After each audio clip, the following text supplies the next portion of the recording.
జనగామలో మంత్రి సీతక్క పర్యటనలో ఉద్రిక్తత చోటు చేసుకుంది. పలు అభివృద్ధి కార్యక్రమాలు శంకుస్థాపనలో ఎమ్మెల్యే పల్ల రాజేశ్వర్ రెడ్డి పాల్గొనడంతో కాంగ్రెస్ టీఆర్ఎస్ కార్యకర్తలు పోటాపోటీగా నినాదాలు చేశారు.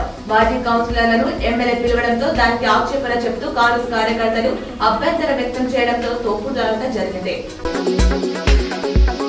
ఫిలిం నగర్లోని దక్కన్ కిచెన్ హోటల్ కూల్చివేత కేసులో దగ్గుబాటి సురేష్ వెంకటేష్ రాణపై నాంపల్లి కోర్టు ఆగ్రహించింది.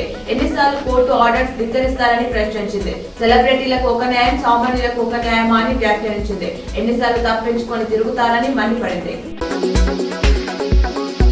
నిర్మల్ జిల్లా బాసరలో పోతరాజు జయలక్ష్మి ఆధ్వర్యంలో కచంపి అష్టోత్తర శతవీణ నాద నిరాజనం భక్తి శ్రద్ధలతో నిర్వహించారు. నబీపేట్ మండలంలోని యంచా శ్రీ ఓం జగదాద్రి ఆలయంలో 7వ వార్షికోత్సవ వేడుకలు భక్తి శ్రద్ధలతో కొనసాగుతున్నాయి.